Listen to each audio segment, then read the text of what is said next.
el proceso o parte del proceso. Por eso existen compañías que se llaman DOA, que son organizaciones dedicadas al diseño y que tienen aprobaciones por las autoridades para realizar diseños. O POA, que son organizaciones aprobadas para la producción. Entonces, se dedican exclusivamente a la producción. Y repito, también hay organizaciones que hacen todo el proceso, o sea, que son DOA y POA. Y dependiendo de lo que sean, pues van a poder o van a tener que aplicar las diferentes cláusulas de la norma. Las otras de las que hemos venido hablando hasta ahora, todos la tienen que cumplir. Pero en lo que tiene que ver con el capítulo 8, dependiendo de si es DOA o es POA o si es DOA y POA, entonces cumple con diferentes partes del capítulo. Las organizaciones que son POA, que no tienen nada que ver con diseño, excluyen del alcance la cláusula 8.3, que es la que está hablando de diseño exclusivamente. Entonces, para que tengamos en cuenta el alcance de lo que hace la organización, hasta dónde va el alcance también del sistema de gestión de calidad. En esta parte de la planificación del diseño, entonces es donde empezamos a desarrollar los sistemas de cómo las diferentes funciones relevantes para la elaboración del producto se integran. Entonces, cómo se integra planeación, ingeniería, mercadeo y ventas, operaciones, compras, calidad. Aquí ya tenemos que empezar a planear cuando vamos a desarrollar un producto, cómo se van a relacionar estas diferentes funciones. Cómo se establecen los criterios para la aceptación de los productos. ¿Cuáles son los procesos con los cuales vamos a demostrar o las formas como vamos a demostrar que el producto cumple con los requerimientos? ¿Cómo vamos a administrar los elementos críticos? ¿Cómo vamos a administrar o a manejar el tema de las características claves? ¿Cuáles procesos externos o productos externos van a llegar a ser parte del producto y de nuestra producción?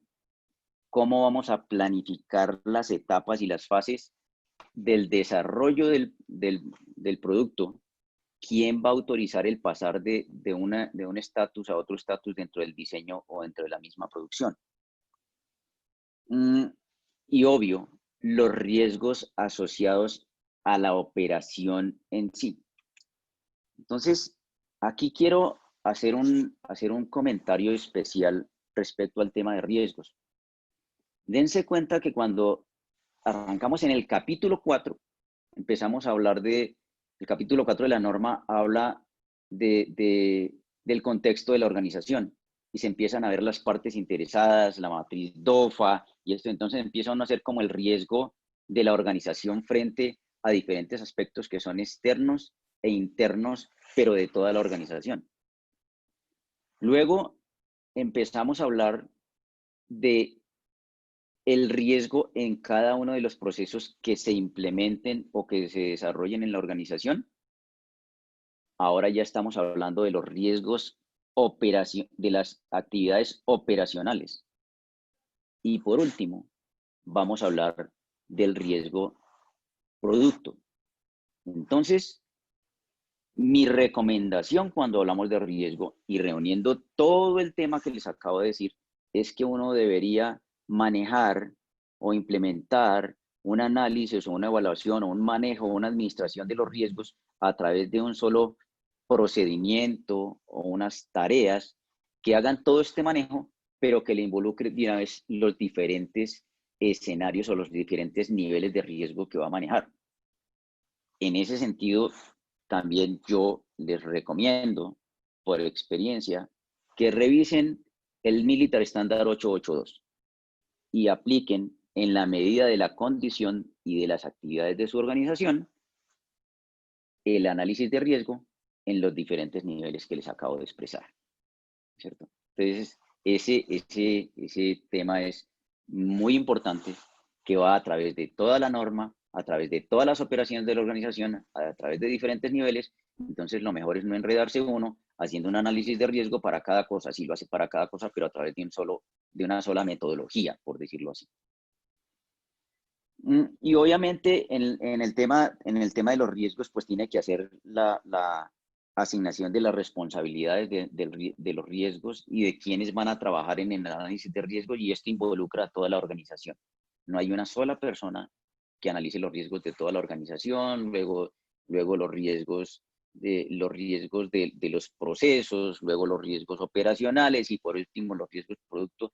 Puede que haya una persona que sea la que tiene el conocimiento de la metodología, pero ya hacer esto, volverlo a una práctica, pues sí, definitivamente involucra a las diferentes áreas de la organización. Entonces, se tiene que hacer el análisis de los criterios para evaluar el riesgo, las actividades, la identificación, la evaluación, la comunicación, la mitigación de los riesgos, cómo va a ser, y en últimas, cuáles riesgos son los que son aceptables para la organización. Y esto es obvio de cada organización, de cada proyecto, de cada proceso, de cada producto. Cambia. Entonces, por eso es algo que, además, el análisis de riesgo siempre es muy, está evolucionando todo el tiempo. Entonces, uno tiene que estar evaluando todo el tiempo los riesgos en los diferentes niveles que les acabo de expresar. La administración de la configuración. Esa fue una charla que dimos ayer, ¿no es cierto? Y básicamente tiene que ver cómo se configura el producto para, a través de todo del diseño, desarrollo, la manufactura, y cómo se va manteniendo la información de durante todo el ciclo de vida de todos y cada uno de los componentes del producto que uno está diseñando, porque puede ser un componente como yo llamo monocomponente, un tornillo, por decirlo así, pero un computador, una turbina, pues eso ya tiene miles de componentes. Entonces, ¿cómo se gestiona la configuración de cada uno de los componentes de una turbina? Si hay un cambio, si no hay un cambio, si cambió la versión, si se produjo digamos, un incidente y entonces se llegó a la conclusión de que fue porque algo dentro de la turbina falló y se requiere un cambio, pues entonces se hace el cambio. Pero ¿cómo se gestiona todo esto? Eso fue parte, digamos, que de la charla que tuvimos ayer. Es una charla que más o menos es de 1 hora, entonces por eso vamos avanzando. Aquí estamos, digamos, como a grandes rasgos describiendo cada uno de estos asuntos. Aquí vamos a lo que les decía hace un rato, de esto ya hablé, lo que llamamos en la industria normalmente lo llamamos el safety product, y es la seguridad del producto y el análisis de seguridad del producto y cómo afecta a los productos con los cuales está relacionado. Por decir algo, un RIN, ¿con qué se relaciona? Se relaciona con el sistema de frenos, pero se relaciona también con el tren de aterrizaje. Entonces, si llega a fallar el RIN, mire todos los elementos o los subconjuntos o subensambles con los que está relacionado. Entonces, una falla cuando uno hace el análisis de falla de ese RIN, de seguridad de ese RIN, entonces tiene que involucrar los otros elementos con los cuales está relacionado. Y a esto es a lo que nos referimos cuando hablamos del safety product. Por supuesto, es algo que va evolucionando y que se va documentando todo el tiempo, dependiendo de las entradas de información que vaya llegando, de cómo se está comportando, de la confiabilidad que está dando el producto, y asimismo uno va desarrollando todo un sistema de análisis de riesgo y de seguridad del producto.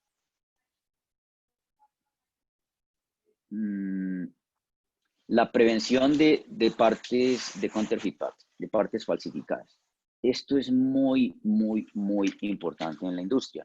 Y aquí, ¿qué es lo que estamos tratando de prevenir? Que entren y se conviertan en parte de nuestro producto partes que son falsificadas. De eso ya también se habló en una charla que tuvimos anteriormente. Entonces, aquí tenemos que tener tenemos que planear, implementar y controlar los procesos necesarios para prevenir el ingreso precisamente de estas partes falsificadas, ¿no es cierto? A través de políticas, entrenamiento del personal, la comunicación, concientización es muy importante en AS 9100 y en la industria aeronáutica, por supuesto. El tema de concientización. La concientización de que aquí no puede haber fallas. Definitivamente no puede haber fallas. Entonces, esa conciencia de la seguridad y la confiabilidad tiene que ser parte del ADN, parte de la cultura de la organización.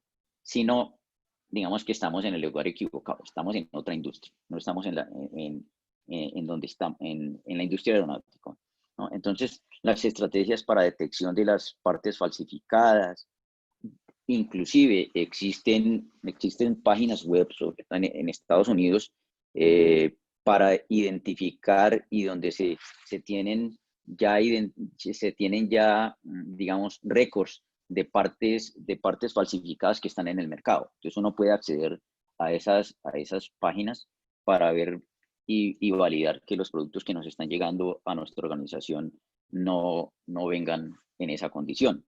¿Qué acuerdos tenemos con nuestros proveedores para prevenir partes falsificadas? Pero si llega alguna parte falsificada, ¿cómo la vamos a segregar? ¿Cómo vamos a prevenir que una vez que llegó no vaya a entrar a ser igual parte de nuestros productos? ¿Cómo se va a hacer la trazabilidad de esas partes falsificadas? ¿Cómo se van a reportar? De hecho, en la industria en Estados Unidos es una norma. Si a nuestra organización llega una parte falsificada, es nuestra obligación denunciarlo y ponerlo en las páginas web que el gobierno de los Estados Unidos tiene para estos efectos. Entonces, esto es muy importante, ¿no? El tema de las partes falsificadas. Esto era lo que les hablé y ahora entremos al tema de los requerimientos para los productos y los servicios. Entonces aquí seguimos revisando. Lo primero que tenemos que mirar en los requerimientos es, bueno, ya vamos a entrar en el tema de que un cliente nos requirió algo o que vamos a diseñar un producto nuevo porque lo vamos a sacar. Vamos a diseñar una nueva aeronave. Entonces empezamos a ver los requerimientos y en ese sentido se inicia con la comunicación. ¿Cómo nos vamos a comunicar con nuestro cliente? ¿Cómo se van a comunicar las partes interesadas? ¿Qué información del producto vamos a compartir? Los catálogos, los brochures, qué marketing se va a hacer, cómo se va a manejar el asunto de los requerimientos para información, los requerimientos de cotización, las órdenes de compra, los contratos, si hay cambios, cómo se va a manejar toda la información, qué retroalimentación se le va a dar al cliente en términos bueno, qué retroalimentación nos va a dar el cliente, perdón, en términos de satisfacción, de reclamaciones, si va a ser a través de reuniones, por qué medios se va a hacer, qué reportes se van a hacer. Es muy importante en esto cuando uno está desarrollando un producto o está fabricando un producto, tener en cuenta que en algunas oportunidades el cliente o proveedores nos pueden dar a nosotros productos o partes de productos, ya sea para que nuestros productos se conviertan en algo mayor, en un ensamble mayor, y que el cliente nos lo entrega a nosotros para que nosotros involucremos nuestro producto dentro de los de ellos o viceversa. Y entonces, ¿cómo se va a hacer el manejo de esos productos que nos entregan o de información que nos entregan? Entonces, todo esto tiene que quedar muy claro en el tema de las comunicaciones con el cliente.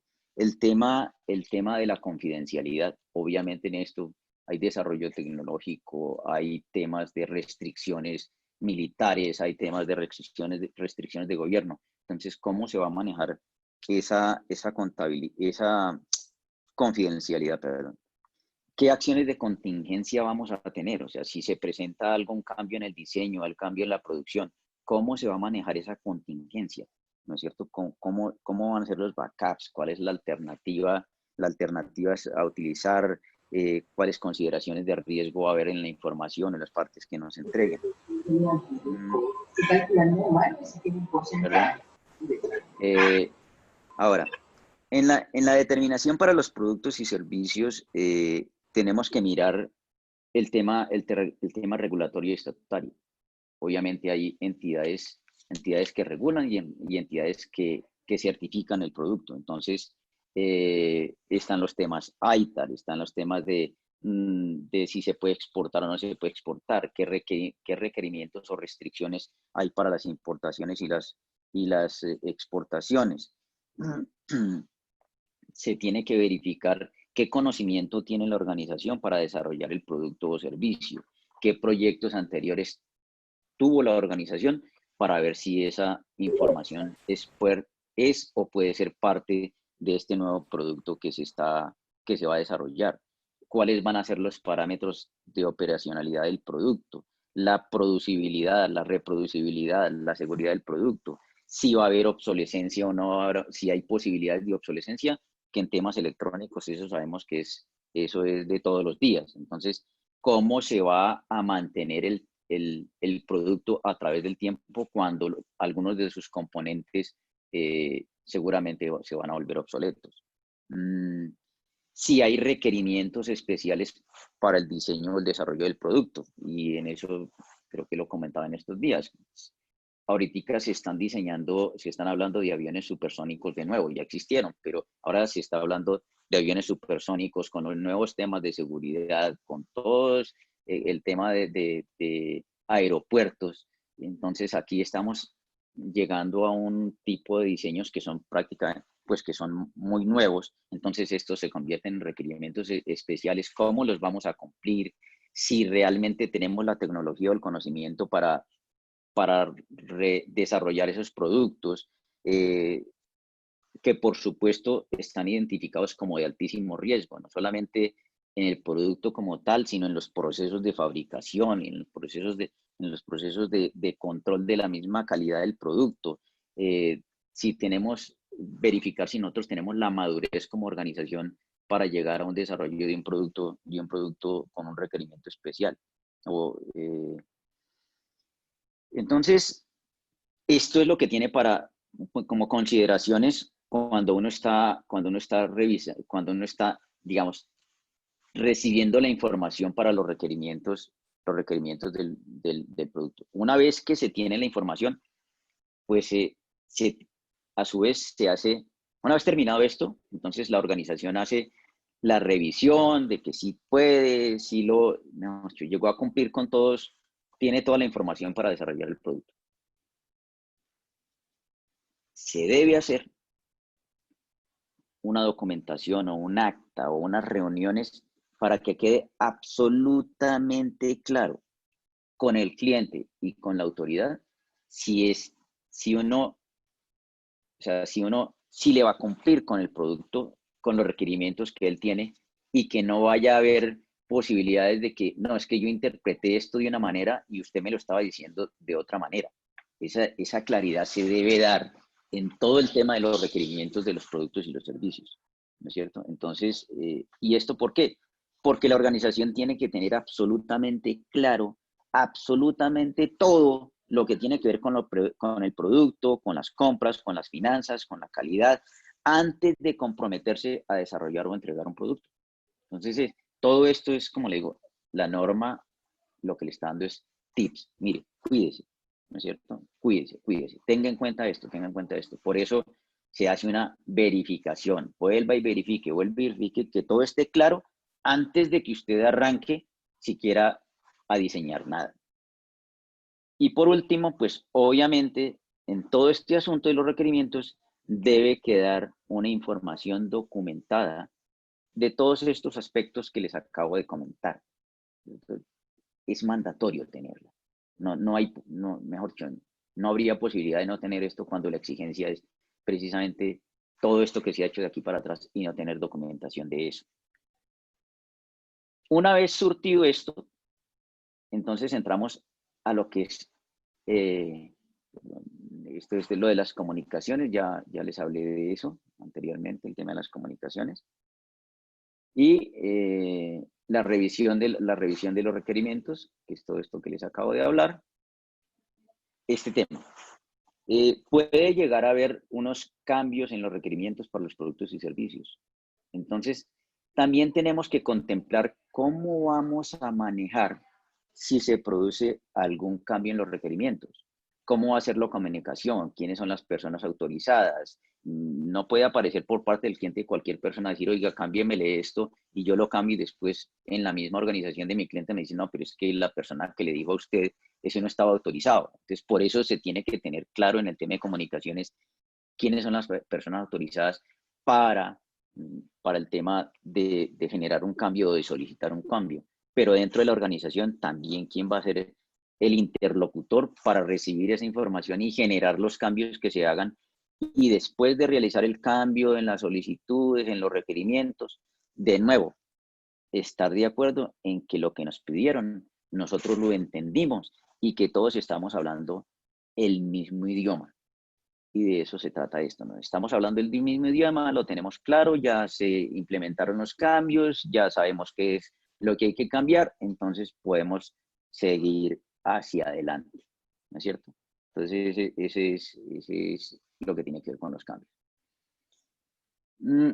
Aquí está de nuevo, ¿sí? El tema de los cambios en los requerimientos, entonces la comunicación con el cliente, la determinación de los requerimientos, la revisión de los requerimientos de los productos y servicios y los cambios que se llevaron a cabo y que ya han sido aceptados por las partes, de qué es lo que hay que hacer, cómo se va a hacer, toda la información sobre los cambios.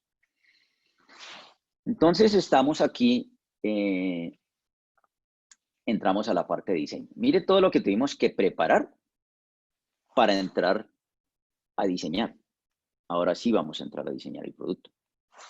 Y entonces ahí la organización de nuevo empieza a planear. Bueno, ya tengo toda la información, ahora sí voy a planear cómo voy a hacer el diseño. De nuevo, PHBA. Entonces, ¿cómo lo voy a planear? Entonces, miro de nuevo, revisar el alcance, los requerimientos, los objetivos, cuáles son los objetivos de la organización para diseñar y fabricar ese producto, qué complejidad tiene, qué tamaño, los tiempos, la criticidad del producto, los riesgos, la producibilidad, la mantenibilidad, las etapas del proceso de diseño, ¿no? En cuáles son las actividades, en dónde se van a hacer las revisiones, cuál es el desglose de las actividades, qué recursos se necesitan, cuáles son las responsabilidades de las personas asignadas, cuáles van a ser los niveles de aprobación, cuáles son las declaraciones de responsabilidad, los registros de las autorizaciones y aprobaciones, los recursos internos y externos que se necesitan para el diseño del producto, pero posteriormente para la fabricación del producto. Las interrelaciones organizacionales entre las personas, entre las diferentes áreas de la organización, de todas las partes interesadas realmente, tanto internas como externas a la organización y al proyecto de diseño como tal. Hasta ver cómo vamos a utilizar el conocimiento que ya tiene la organización y de pronto el conocimiento que vamos a adquirir para utilizarlo en nuevos desarrollos, o nuevos productos. ¿Qué niveles de control vamos a tener a través del diseño del producto? Porque pueden ser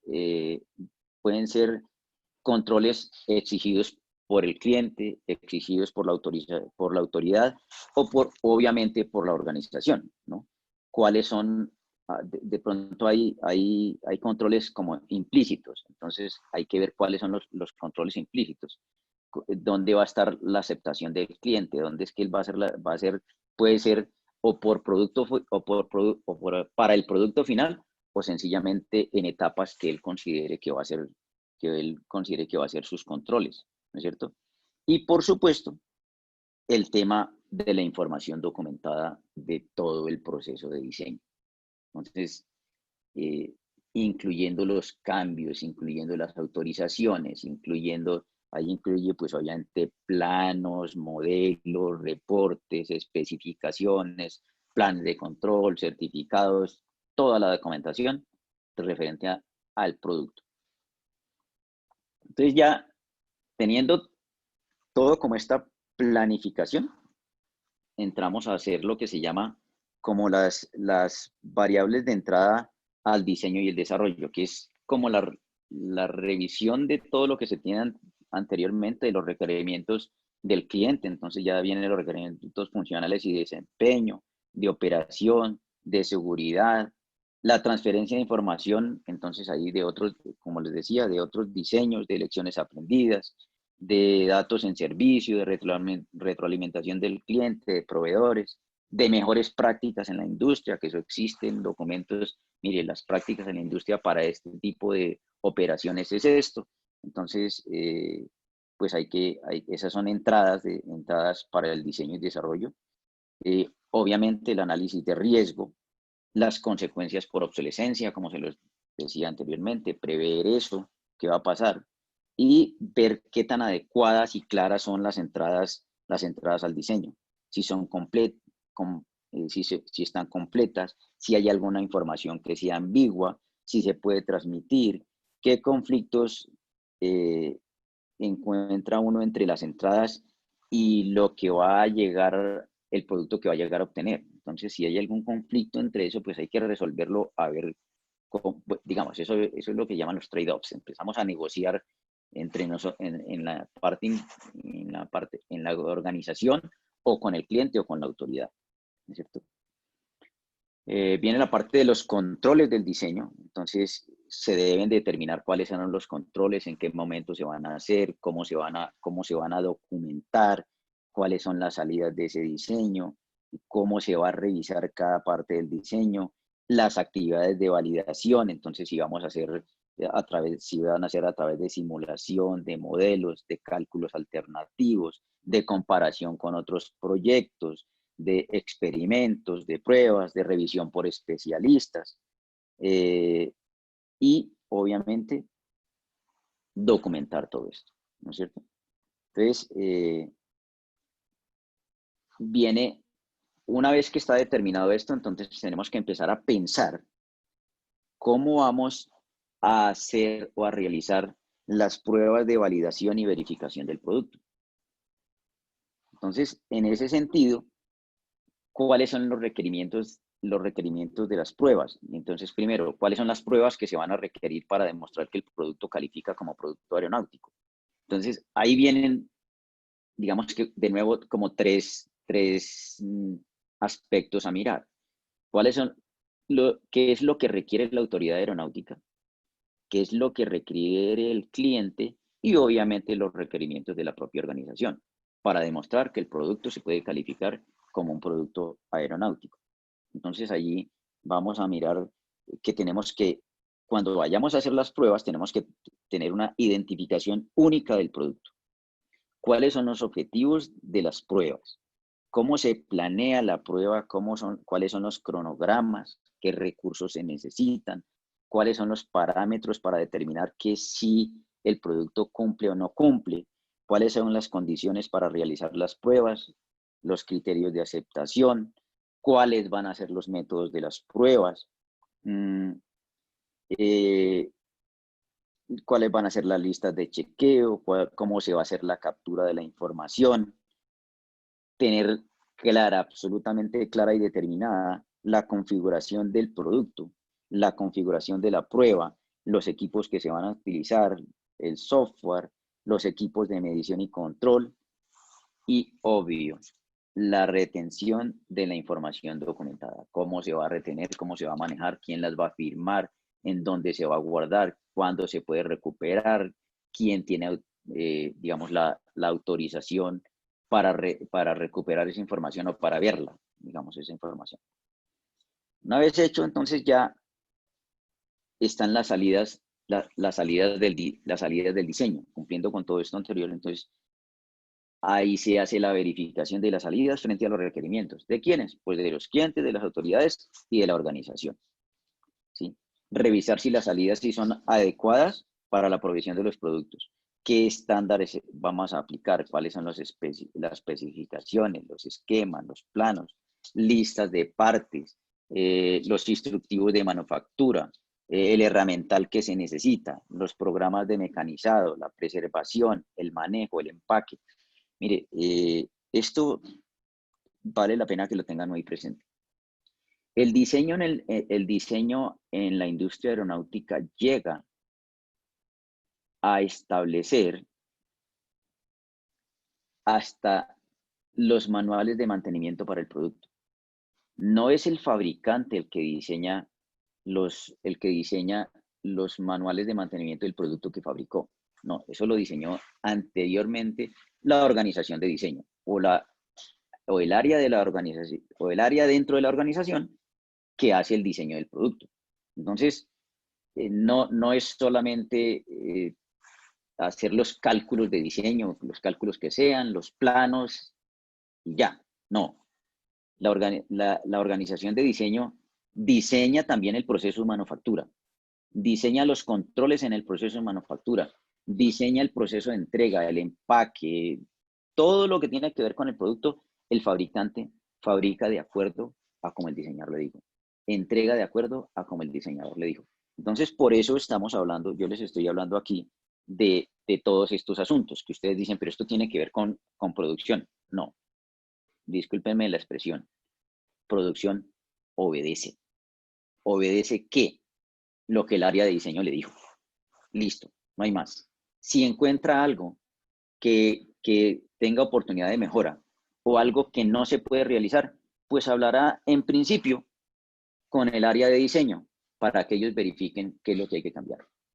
Pero si no, pues obedece nomás.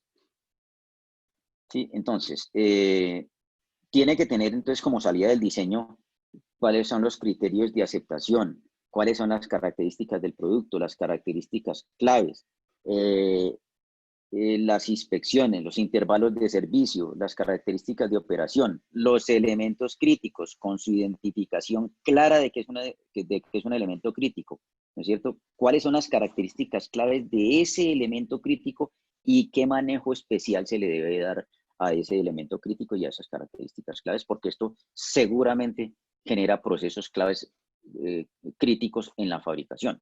Entonces, controles críticos en el proceso de fabricación. Por eso tiene que salir toda esta información del área de diseño.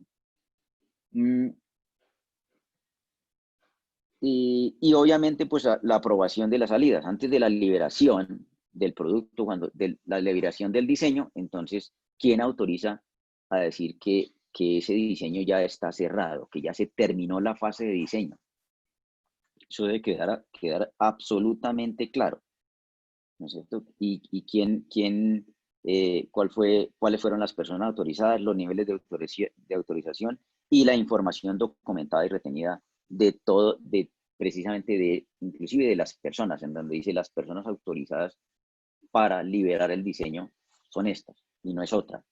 Y cuáles son las condiciones para que esa persona dé la autorización de la liberación del diseño. Información documentada de esto. Si se llega a presentar un cambio, pues entonces, ¿qué implica? Un cambio en el diseño. De nuevo, hay que gestionar el cambio, hay que gestionar la configuración del producto, los cambios que se puedan generar en la producción, en el mantenimiento, en el despacho, en todo el ciclo que va de ahí hacia adelante, se debe gestionar y se debe documentar. Entonces, esto es muy importante de tener en cuenta que es todo un procedimiento el que se genera cuando se produce un cambio en el diseño. Entonces, por la razón que sea. De nuevo, ¿quiénes generan cambios en el diseño? Pues el cliente, la autoridad o la misma organización. Y cualquiera que sea, genera todo un procedimiento, genera todo un proceso que se debe realizar para gestionar ese cambio. A ver, sigamos aquí. 17, diseño y desarrollo de las entradas, los controles, las salidas, los cambios en el diseño Y este es un asunto supremamente importante en la industria aeronáutica. Y es el tema de los proveedores de los productos y servicios que van a ser aplicados o utilizados en nuestros procesos de fabricación de nuestros productos. Es un tema largo. Básicamente les digo como dos asuntos importantes para tener en cuenta. Primero, nosotros somos responsables de lo que producimos, de lo que diseñamos y producimos, independientemente de quién sea el proveedor, de quién sea el que nos entrega partes o servicios para involucrarlos dentro de nuestros productos. Somos los responsables, nadie más. Inclusive, si alguna de las partes que vamos a incorporar en nuestro producto nos la entrega nuestro cliente, igual seguimos siendo los responsables del producto final. Si el cliente nos sugiere un proveedor de algún producto o un elemento que vaya a ser involucrado dentro de nuestro producto, igual seguimos siendo responsables de nuestro producto. Por lo tanto, el control de los proveedores, la validación de los proveedores es un asunto muy serio en la industria aeronáutica. Ese es un tema que tenemos planeado otro webinar o otro taller para el tema de compras. Entonces, como es tan largo, voy a darle realmente paso al asunto y dejar con esto, y cuando sea el momento de hablar del numeral 8.4, que es el que tiene que ver con este asunto de las compras y de los proveedores, entonces ya lo trataremos con más detalle. Ahora, producción para producción y provisión de los servicios. De nuevo, empezamos con el mismo ciclo, PHBA. Entonces, vamos a planear la producción. ¿Qué tenemos que considerar para la planeación de la producción? Para pasar al qué hacer, luego el verificar y el actuar. Entonces, en ese sentido, tenemos que tener información. Aquí ya estamos hablando estrictamente de la producción. Entonces, nosotros no diseñamos. Nosotros recibimos toda la información que se requiere para fabricar el producto del que vamos a fabricar. Entonces, nosotros en diseño no tenemos nada que ver. Recibimos información. Y es todo lo que hacemos. Y con esa información, que si salió bien de diseño, pues no vamos a necesitar nada, solamente ejecutar las acciones que nos dijeron en diseño. Entonces, por eso tenemos que tener la disponibilidad de la documentación en donde estén definidas las características, los planos, las actividades a realizar, los resultados a lograr, las órdenes de trabajo, los diagramas de flujo, los planos de ensamble, todo aquello que se requiera, las características claves, las listas de partes, los estándares que se deben cumplir, los planes de inspección, los instructivos de producción, los procesos operativos estándar, las listas de herramientas, galgas, programas de máquinas, herramientas, el plan de calidad, el plan de pruebas de la producción, los planes de calidad, los criterios de aceptación. Todo nos lo entrega diseño. Nosotros aquí lo único que estamos es obedeciendo, ¿no es cierto? La disponibilidad. Entonces empezamos a mirar con toda esta información que nos dio diseño, entonces empezamos a mirar ya, ahí sí ya empezamos a mirar nosotros.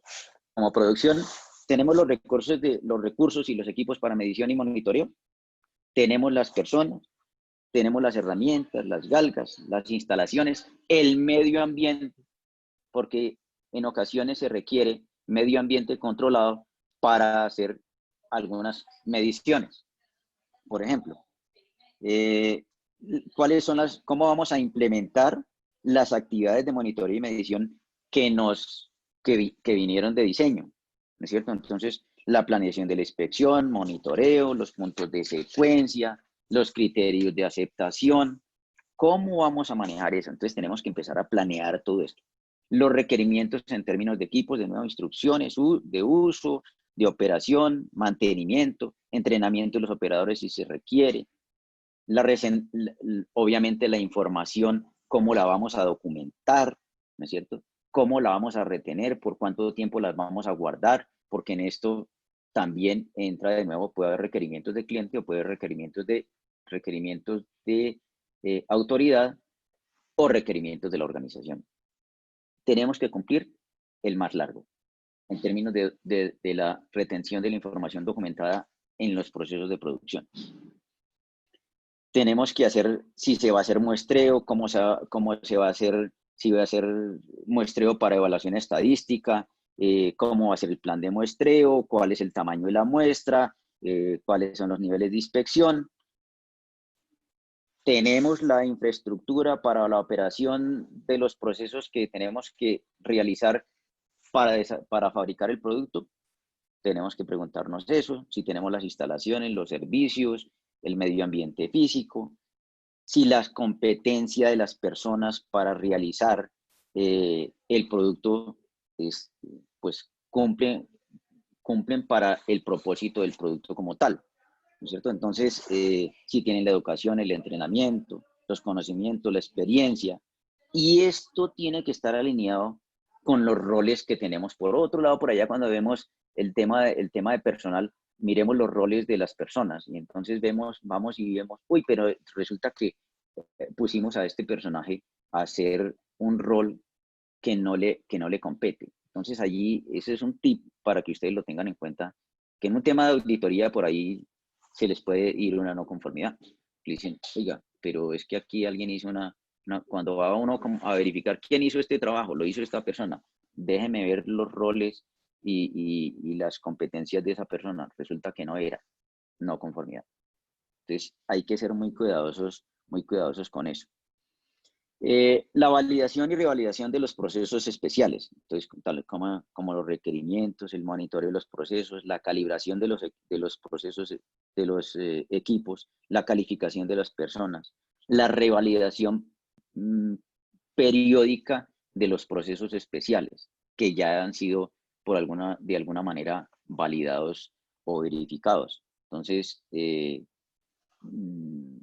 voy a hacer un paréntesis así, y creo que ya hicimos en un taller, ya se les dijo a ustedes lo que eran los procesos especiales, ¿cierto? Procesos como soldadura, pinturas, pruebas no destructivas, anodizados, esos son procesos especiales, son procesos en los que usted no puede hacer ningún control en el momento en que está realizando el proceso, perdón, no puede hacer ninguna verificación del resultado a menos que se produzca una prueba destructiva del resultado. Entonces, por eso se le llama proceso especial. Tenemos que mirar el tema, volvemos al tema de la planificación de la producción. Entonces, la prevención de los errores humanos. ¿Qué hacemos nosotros para prevenir esos errores humanos? Por ejemplo, vamos en la calificación de las personas, hasta dónde podemos automatizar lo máximo que se pueda, lo máximo que se pueda automatizar, mirar las condiciones medioambientales en términos de iluminación, de ruido, de contaminantes que no afecten, digamos, a los seres humanos para que ellos, pues, lo lleven a una mayor probabilidad de error. ¿Cuáles van a ser las actividades de liberación del producto? ¿Quién la va a autorizar? ¿Cómo va a ser el despacho? ¿Cuál va a ser las actividades de postdespacho? ¿Cómo vamos a verificar que los requerimientos que nos llegaron de diseño realmente los estemos cumpliendo todos? ¿Qué vamos a hacer para verificar todo eso? Entonces, eso en última se convierte como en el plan de calidad del producto, ¿no es cierto? ¿Qué vamos a emitir? Un certificado de conformidad, vamos a hacer las autorizaciones de liberación, quién firma ese certificado de conformidad, quién lo avala, hay que reportarlo ante alguna autoridad o no, Todos estos son aspectos que se deben tener en cuenta o que se deben planear, perdón, se deben tener en cuenta cuando se está planeando la producción. ¿Cómo se va a hacer el conteo? Esto tenemos que planearlo también. ¿Cómo vamos a hacer el conteo de los productos a través de toda la línea de producción? Entonces, esto tiene que ver mucho con la trazabilidad y tiene que ver mucho con los seriales de los productos. ¿Por qué esto? Porque si en algún momento se llegara a presentar algún incidente y por alguna razón nos llegan a mirar nuestro producto, nosotros tenemos que demostrar hasta las últimas consecuencias toda la trazabilidad de materias primas, de procesos, de mediciones, de liberaciones de todos y cada uno de los componentes involucrados en nuestro producto. Entonces, por eso el tema de la marcación, ¿no es cierto?, es muy importante para la trazabilidad, o sea, la numeración la marcación de nuestros productos.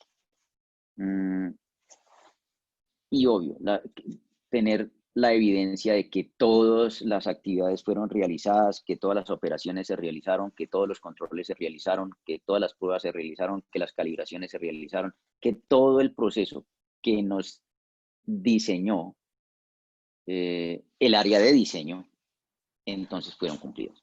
Y eso es importante en la planeación. ¿Cómo vamos a prevenir el FOD? O sea, los objetos extraños, durante la recepción de productos que vienen del exterior a la organización, durante el proceso de fabricación y que no se vayan a ir en los despachos que nosotros estamos realizando con objeto de enviar los productos que hemos fabricado. Entonces, allí tenemos que tener el tema de prevención, en lo que tiene que ver con campañas, entrenamientos, boletines, alertas, evaluaciones del riesgo, planes de control, lecciones aprendidas y el tema de concientización. De nuevo, conciencia, conciencia, conciencia. Un FOD puede causar un tema gravísimo en una aeronave. Entonces, por eso hay la conciencia de que esto no puede pasar. ¿Cómo se detecta un FOD? ¿No es cierto? ¿Cómo se detecta cuáles son los chequeos? ¿Cuáles son en dónde vamos a hacer, digamos, verificaciones de que no vaya a haber ningún producto extraño, un objeto extraño? ¿Y cómo se van a remover y cómo se va a tratar el asunto? En términos generales, yo diría que un FOD, un objeto extraño, se convierte en una no conformidad. Llámese no conformidad en el proceso o en el producto. Se convierte en una no conformidad. O sea, no se convierte, se le debe dar el manejo como si fuera una no conformidad. Entonces, eso. Ahora, tenemos para planear la producción, entonces tenemos que hacer un monitoreo de las instalaciones y los servicios, tiene que ver como con el mantenimiento de las instalaciones y de los equipos, que es muy importante. Antes de arrancar la producción, se debe haber verificado que nuestras instalaciones, los servicios, cuando me refiero a los servicios, digo energía, agua, gas, todo lo que se requiera para la producción, esté, digamos, en perfectas condiciones para arrancar la producción. Y obviamente el mantenimiento de nuestros equipos que estén listos, que los equipos de calibración estén igual, que estén certificados, que estén avalados, que estén listos para arrancar la producción. Que todo esté en punto de partida y absolutamente listo para que la producción no se vaya a ver afectada por ninguna razón. Y es que allí voy a otro asunto muy importante que tiene que ver con la industria aeronáutica, y es que se manejan la calidad del producto, obvio, pero la entrega a tiempo. Este es un ingrediente muy importante y que puede generar no conformidades todo el tiempo, porque para la industria aeronáutica es esencial la entrega a tiempo de los productos. Es condición sine qua non, como la calidad, la entrega a tiempo. Entonces, por eso, toda esta preparación de la producción es para esto, para garantizar que en el instante en que uno arrancó la producción, como dicen, se fue sin parar y listo. Y obtuvo y logró entregar en los tiempos con los que uno se comprometió.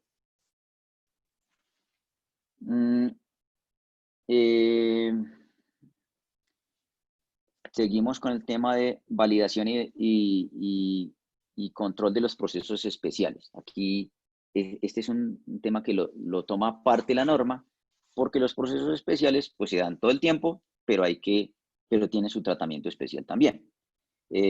Como les decía, los procesos especiales son, por ejemplo, los tratamientos térmicos, los procesos químicos, materiales compuestos, maquinados no convencionales, NDT, soldaduras, recubrimientos. Y en estos se tiene que tener los criterios para revisar y aprobar, las condiciones para mantener la aprobación del proceso, la aprobación de las instalaciones y equipos, la calibración, la calificación de las personas, los métodos y procedimientos para realizar ese proceso especial, técnicas, instrucciones, procedimientos estándar, criterios de aceptación y la retención de la información documentada. Entonces, los documentos de la validación del producto como tal se deben mantener, pero los resultados o los controles que se hayan implementado a realizar durante el proceso, durante la ejecución del proceso especial, también se tienen que retener. ¿Por cuánto tiempo? Por el tiempo mayor establecido por una de las tres, digamos, autoridades, por decirlo de alguna manera, que es el cliente, la autoridad o la organización. Luego viene el tema de la verificación de los procesos, de producción. Entonces allí lo que queremos ver es si los procesos de producción son capaces de producir los productos que cumplen con los requerimientos. Entonces, y esto tiene que ver básicamente con la capacidad. La organización sí tiene la capacidad para producir no solamente el producto, sino la cantidad de veces que se necesita producir ese producto, que son dos cosas diferentes. Entonces,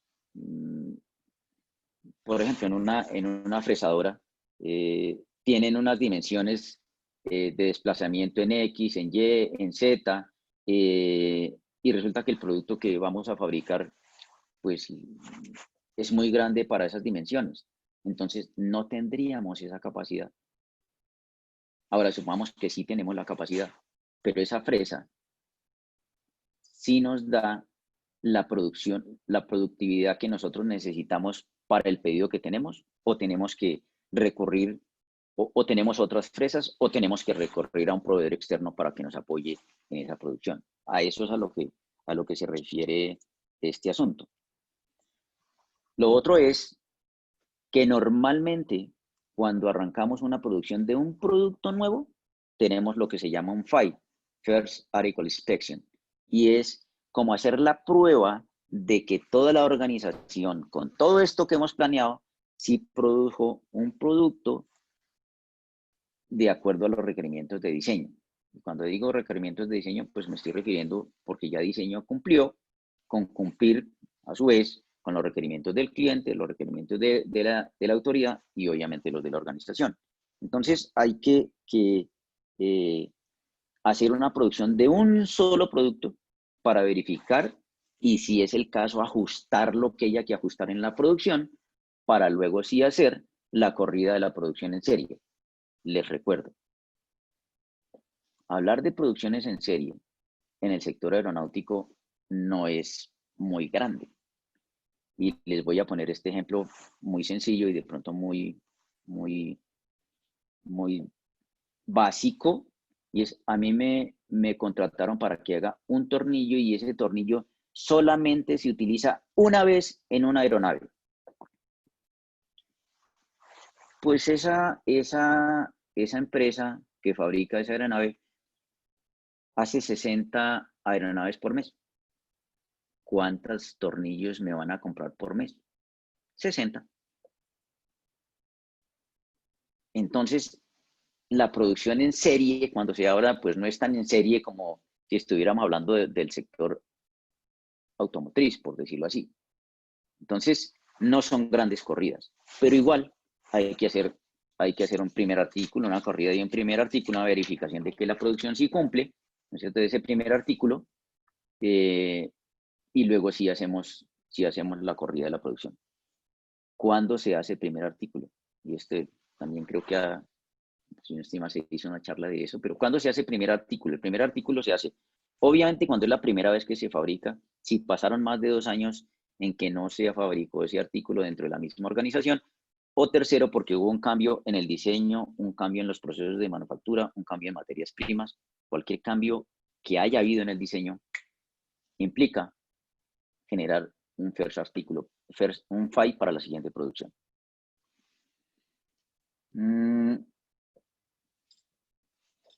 Luego entramos a hablar de un tema especial también que tiene la norma, y es el manejo o la administración de los productos y artículos o herramientas o información o instalaciones, llámese del cliente o del proveedor.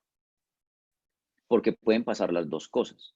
Que nosotros tenemos un proveedor que viene y trae equipos o trae personal para que se involucre dentro de la producción que nosotros estamos haciendo y sea parte de la producción, está involucrando uno de sus productos o está ensamblando uno de sus productos dentro o sea, como parte de nuestro gran producto.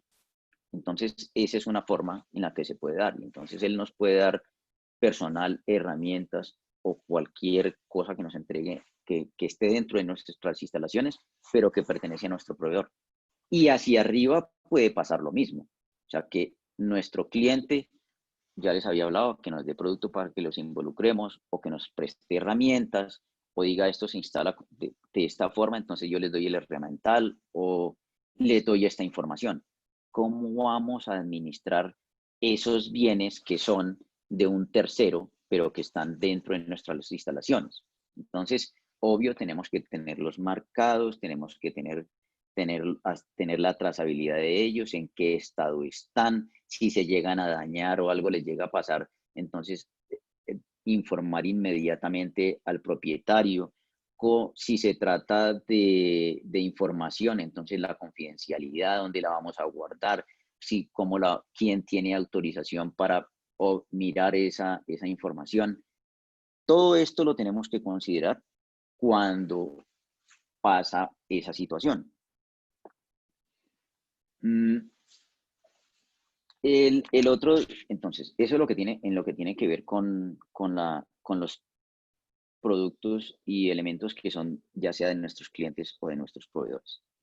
La preservación del producto es muy importante, entonces tenemos que tener los métodos o por lo menos poder ejecutar los métodos o las formas que vinieron del área de diseño. Ellos son los que nos dicen a nosotros cómo preservar el producto, cómo lo vamos a identificar, cómo lo vamos a manipular, qué control de contaminación tenemos que tener, cómo lo vamos a empacar, cómo lo vamos a almacenar, si se va a transportar, si es un software, cómo lo vamos a transmitir, qué protección se va a tener en todos los sentidos con respecto al producto para preservarlo hasta el instante en que se le entregue al cliente.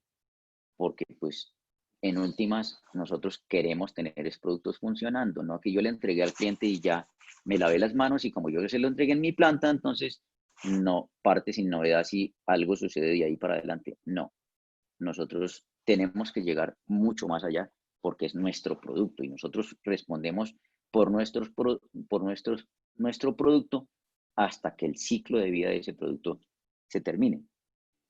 De nuevo, en la preservación, hacer control de FOD, la manipulación y almacenamiento para productos sensibles, la marcación con avisos de peligro cuando se requiera, de si que esto debe ir hacia arriba, que debe preservarse de esta manera. Esas advertencias las tenemos que poner nosotros y hacerlas muy evidentes para todo aquel que vaya a manipular nuestro producto desde el instante, mejor dicho, desde el instante en que está terminado hasta que llega a donde el cliente. Cómo se va a almacenar, dar todas esas indicaciones, ¿no? tienen que dar instrucciones respecto a los tiempos de salida del producto. Hay productos que son pues perecederos también, que después de un tiempo ya no se pueden utilizar porque perdieron sus características. Entonces, tenemos que dar esas instrucciones.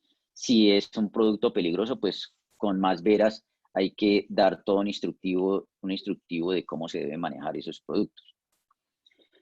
Respecto a las actividades de posenvío, entonces, en eso tienen que ver de nuevo los requerimientos estatutarios y regulatorios, evitar consecuencias indeseables, entonces analizar el riesgo que puede haber en el posenvío, qué se va a hacer si se genera una garantía o una reclamación por parte del cliente, cómo la vamos a atender, quién la va a atender, cuáles son los recursos para atender una reclamación por garantía, si es necesario ir a hacer la instalación en las instalaciones del cliente. Si nuestro producto o nuestro contrato llega hasta ese alcance de que nosotros tenemos que ir a instalar nuestro producto a la aeronave o a la turbina o a cualquier parte que tengamos que integrarla, entonces, ¿cómo vamos a hacer eso? ¿Con cuáles recursos que se va a hacer? ¿Cuál es la documentación? Todo ese manejo, los tiempos, programar absolutamente todo eso, ¿no? Y ahora, ¿qué pasa si llega a haber un cambio en la producción por alguna razón? Y pueden generarse cambios tan sencillos como, mire, es que yo le había pedido 10 de estos, pero ahora necesito 12. Genera un cambio en la producción. Y tiene que volverse a reprogramar. Todo eso que hicimos anteriormente, que les he comentado, tiene que volverse a reprogramar para meter esas nuevas cantidades de producto. O lo otro, cuando hicimos el FAI, resulta que nos dimos cuenta que algo no estaba funcionando. Si es del tema de procesos de la fabricación, pues nosotros lo podemos resolver ahí directamente. Pero si es algo que involucre un cambio en el diseño, pues obviamente, primero vamos digamos, a la sección de la organización que hizo el diseño, o si fue un tercero, pues entonces ir donde ese tercero, comunicarle al cliente, comunicarle a la autoridad y gestionar el cambio hasta donde sea necesario, hasta donde se requiera. Tenemos que gestionar ese cambio para luego volver a hacer, por decirlo así, un FAI y volver a hacer, y ahí sí hacer la corrida de la producción. Entonces, todo esto se tiene que tener en cuenta. Obvio, ¿quién valida el cambio? ¿Quién certifica el cambio? ¿Cuál es la autoridad? ¿Quién lo aprueba? ¿Cómo se implementa el cambio? ¿Cómo se confirma que el cambio ha sido incorporado dentro del proceso de fabricación? O sea, tenemos que estar seguros de que ese cambio sí se hizo y no que hicimos el cambio para un artículo, pero resulta que nadie o alguien por allá en el medio de la producción no se enteró y sacó la producción mala o pues no conforme. Entonces, pues ahí tendríamos un problema. Entonces, si se hizo un cambio, tenemos que involucrar a todas las personas que tienen que ver con la producción o inclusive con el diseño para que el cambio se implemente y no se vayan a cometer, digamos, o vayamos a llegar a una no conformidad posterior. Y viene luego el tema de la liberación del producto. O sea, ya se hizo el producto, se liberó o se va a liberar. Entonces, a ver, vamos aquí, ahí, en este. La liberación del producto, entonces, es básicamente hacer de nuevo una revisión de que se ha cumplido con todos los requerimientos del producto, que se hicieron las pruebas funcionales, que la documentación está diligenciada en términos de trazabilidad de los procesos que se realizaron, que están firmados, que están fechados, que absolutamente todo lo que tenía que ver con la producción, incluida la documentación, está diligenciada. Y ahí ya, digamos que se puede liderar la producción. Se liberó el producto para que se entregue. ¿Quién firma esa liberación? ¿Quién es el autorizado? ¿Su rol y competencia se lo permite? En fin, hacer toda la revisión para que se cumpla con esto, ¿no? Que quede de nuevo la evidencia del cumplimiento de todos los criterios de aceptación, la trazabilidad de las personas que realizaron los procesos y que estaban autorizadas para digamos, documentar cada actividad, ¿no? ¿Qué documentación va a acompañar el producto? Entonces ahí ya va pues de nuevo vamos al tema de autoridades y vamos al tema del cliente. El cliente seguramente le va a pedir un certificado de conformidad, le va a pedir la factura, le va a pedir una remisión, le va a pedir algún documento especial. Seguramente le pide el catálogo de partes, se le pide el manual de operación y mantenimiento. Entonces, eso es lo que implica la liberación del producto, que todo lo que tiene que ver con la parte contractual esté cumplida. Y ahí sí se puede despachar el producto. Cuando se liberó, ya, quedó para despacho. No hemos hablado del tema de las salidas no conformes. Y las salidas no conformes se pueden dar, hablando estrictamente de producción, se pueden dar en una compra. Se pueden dar por un FOD, como les dije, por una parte falsificada. Se puede dar porque en una de las partes del proceso, para llegar hasta el final del producto terminado, hubo un error. Se puede dar que se evidenció una no conformidad cuando el producto está terminado. Se puede dar una no conformidad cuando el producto está ya en donde el cliente.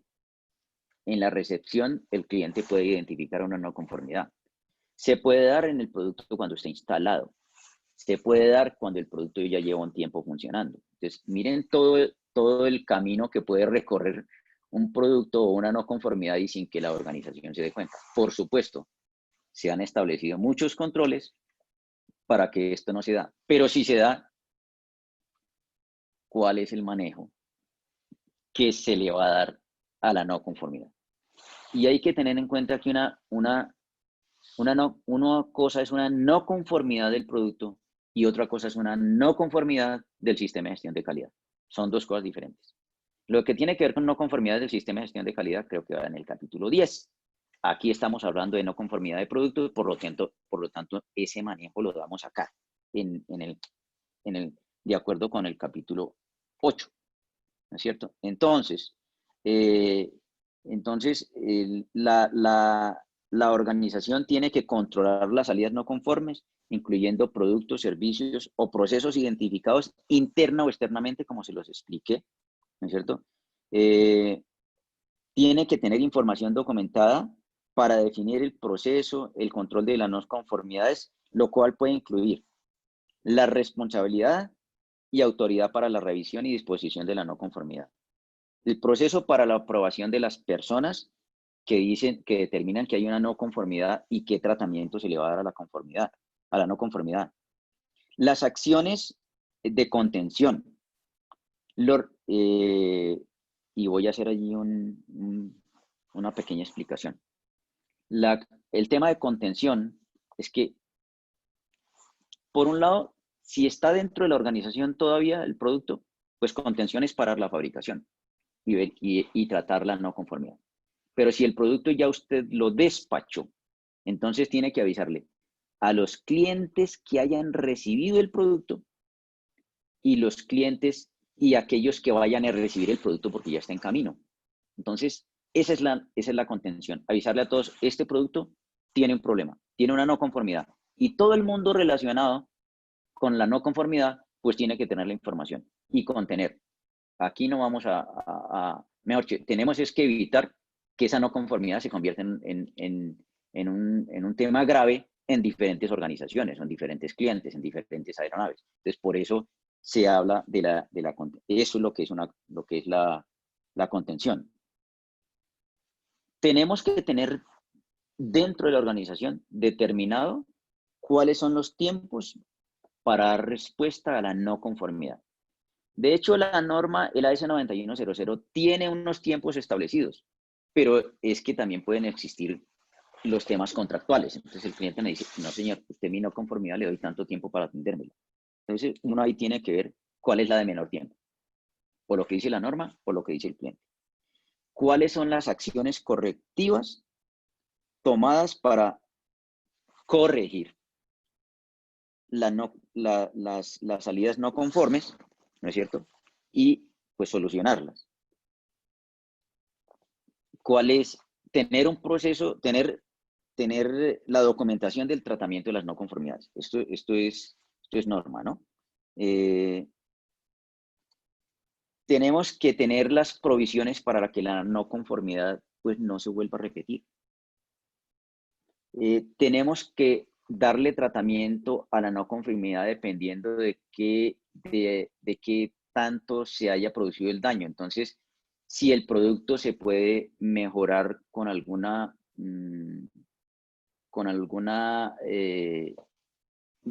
actividad que se realice, o si definitivamente el producto no sirve, se debe segregar, se debe identificar de manera inequívoca para que precisamente pues, no vuelva a ser parte de la producción, del proceso de producción, y se debe destruir. Normalmente, pues se debe destruir el producto para que si lo sacamos como chatarra, por decirlo así, entonces no vaya a haber la posibilidad de que otra organización, por alguna razón, lo llegara a convertir en parte de su producto. Entonces, definitivamente se debe chatarrizar, pero se debe documentar todo, absolutamente todo lo que tiene que ver con esto, para que quede la evidencia total de hasta dónde llegó ese producto. O sea, con fotos inclusive, mire, este producto se destruyó con número de serie tal, con actas, con fotos, con lo que les digo, todo, absolutamente todo documentado.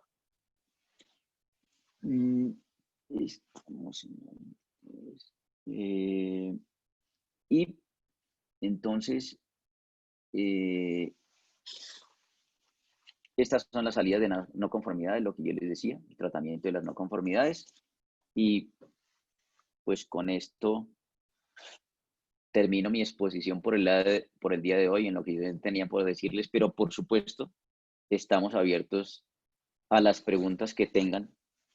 Aspiro de realmente haber sido claro y más claro, didáctico respecto al tema, no tanto, como le dije desde un principio, no tanto venir a rezarles la norma porque no, yo creo que eso no nos aportaba mucho. Aspiro a haber cumplido con ese objetivo y reitero, si tienen alguna pregunta y la puedo responder, con mucho gusto la respondo. Si no, tomo nota y estudiaré el asunto a ver cómo les ayudo a responder. Muchas gracias. Entonces, estoy pendiente de las preguntas. Guillermo, muchas gracias. Tengo la primera. Es de Alejandra, es de Alejandra Montaña y que dice, ¿el primer artículo es para homologación? No. A ver, si le entiendo la pregunta, homologación para mí lo tomo como validación del producto. O sea, el producto ya ha sido, creo que estoy compartiendo la... Sí. Ya. No, mire, si se refiere a homologación como la calificación del producto, no. La calificación del producto se hace a través de un producto que se fabrica estrictamente para la realización de las pruebas de calificación del producto. Y por eso se llama prototipo de calificación. El FAI es un producto que tiene que ser completamente diferente a este que les acabo de especificar o de contar. Y se hace para la primera producción, vuelvo y repito, de ese producto o las otras condiciones que les dije. Si han pasado 2 años y no se fabricó ese mismo producto en la misma organización, pues califica para un FAI de nuevo. O por último, que haya habido un cambio, una mejora en el producto, cualquier cambio que se haya hecho, entonces generaría un nuevo FAI.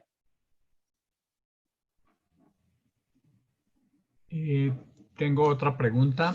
¿Existe definida una cantidad específica de partes que deban fabricarse durante la primera corrida de producción con el fin de validar el proceso? A ver, no. Solamente uno.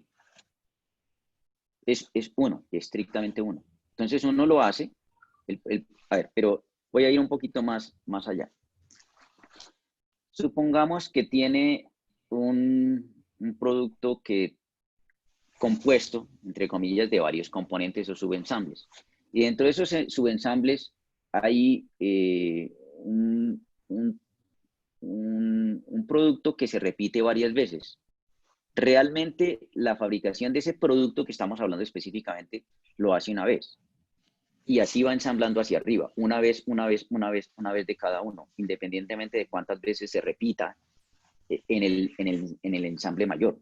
Lo hace una vez. Yo no sé si logré ser suficientemente claro, pero el conjunto como tal, el partenúmero, lo hace el partenúmero que engloba todos esos otros subensambles o componentes, como lo describíamos en la matriz de configuración, ese lo hace una sola vez.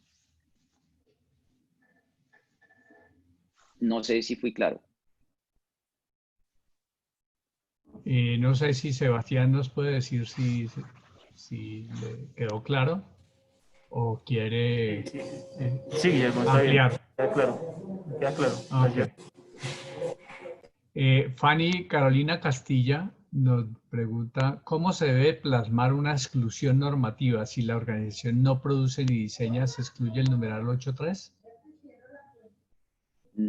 No, o produce, o diseña, o hace las dos cosas.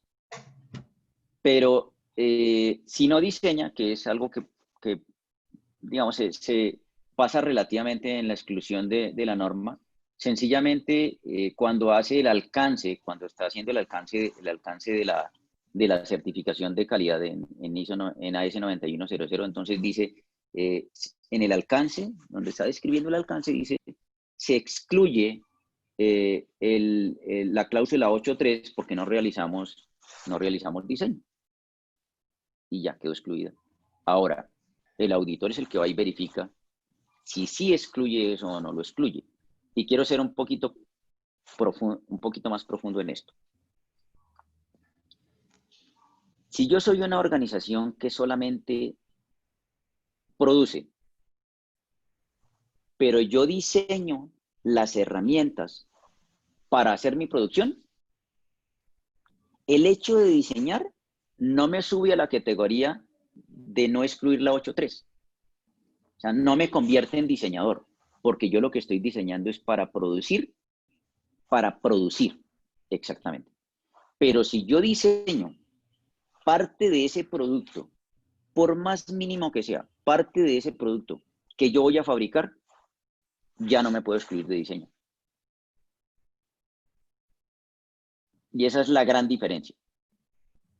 Y es, digamos, como la forma más clara para explicar el tema de diseño o no diseño. Voy a extender la pregunta de Fanny en el sentido de, ¿qué pasa si yo soy una empresa de ingeniería? Y yo lo que hago es diseño y prototipado. ¿Cómo se ve eso? Si yo soy una empresa de ingeniería, yo soy solamente diseño, porque yo no fabrico. Ahora, yo puedo ser una empresa de diseño, una empresa de ingeniería, pero que a través de, digamos, de proveedores, yo mando fabricar lo que yo diseñé y yo vendo el producto final, yo soy las dos. Yo soy diseño y producción. ¿Por qué? Porque yo lo que tengo que hacer a través de mis proveedores, por decirlo de alguna manera, es extender todos mis procesos de control sobre la manufactura para que el producto sea conforme al final. Porque yo, como vendí el producto, yo respondo por él. Entonces soy de diseño y de producción.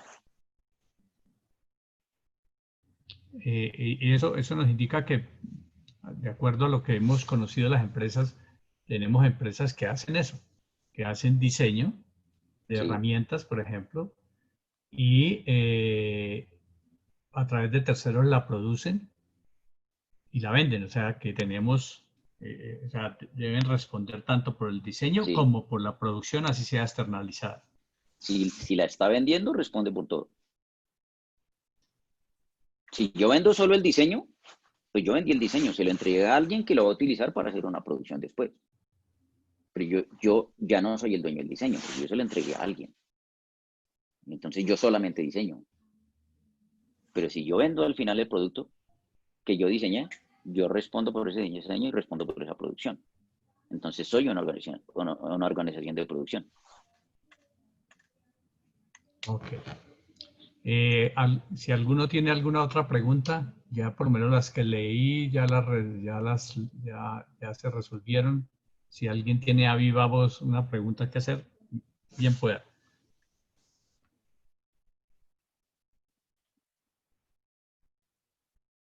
Bueno, Guillermo, creo que no hay más preguntas. Muchas gracias, muy buena la exposición.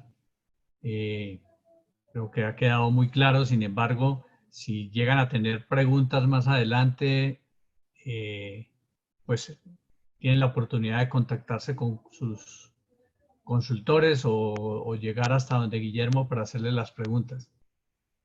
Aquí me saltó una de Sebastián Vázquez, una última pregunta.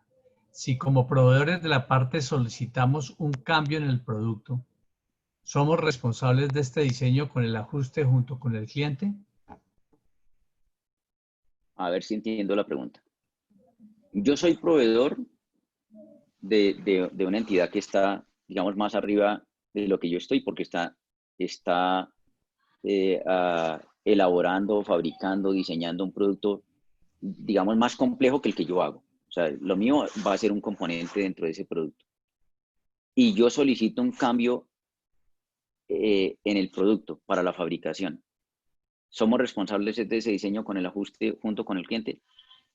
Estoy tratando de entender la pregunta. Si es esa, si la interpreté bien, entonces le doy la respuesta. Entonces quisiera como tener claro si fue eso si es eso exactamente lo que me están preguntando. Sebastián, lo invito a que abra su micrófono. Sí, muchas gracias. Sí, exactamente es eso.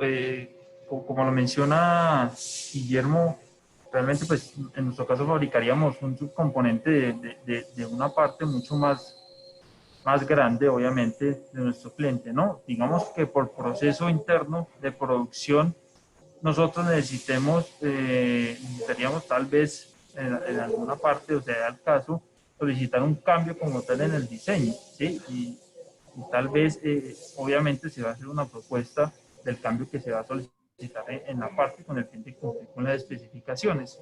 Mi duda es si se genera esa situación donde solicitamos un cambio como tal en el diseño de la parte para poder cumplir con la fabricación, también entramos en la responsabilidad del diseño de la parte junto con nuestro cliente, dado el caso si ellos lo aprueban.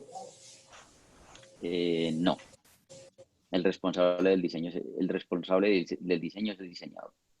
Y acuérdese que los cambios en el diseño pueden venir de cualquier fuente, pero el responsable del diseño es el diseñador. Cuando él cambia, él hace los cambios y hace la gestión del cambio, porque eso hay que hacerlo. Entonces, ¿de dónde vino el cambio? De un proveedor. ¿Y por qué el proveedor solicita eso? Porque el proceso de manufactura no es posible realizarlo por alguna razón. Entonces, él empieza a generar los cambios, a gestionar el cambio y a lo último casi que implementa lo que usted le está diciendo, pero el responsable es él, no ustedes. No son los responsables. Perfecto, muchas gracias. Bueno, entonces, Guillermo, muchas gracias a todos los asistentes. También gracias por estar presentes. El próximo miércoles tenemos un webinar a cargo de ProColombia. Va a estar a cargo de la señora Laura Rincón. Ella va a hablarnos sobre exportaciones, pero también va a haber alguien de ProColombia hablando sobre inversiones.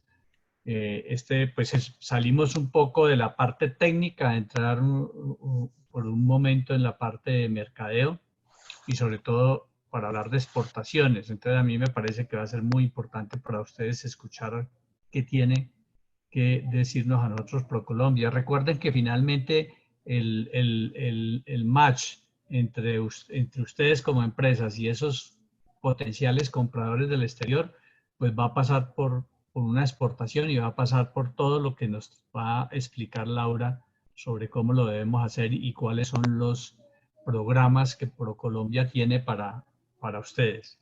Entonces yo los invito a que asistan. Del martes pasado, o sea, de ayer en 15 días, vamos a tener también un taller bien importante. Espero que para ese taller asistan porque tiene que ver con todo esto que estamos hablando de la producción, del capítulo 8, del capítulo 7. Vamos a tener una ingeniera que nos va a hablar de estos temas y que van a ser muy importantes para ustedes. Yo los invito a que participen. Ya les digo cuáles son los dos talleres que siguen a continuación y las fechas. Denme un segundito, ya se los presento.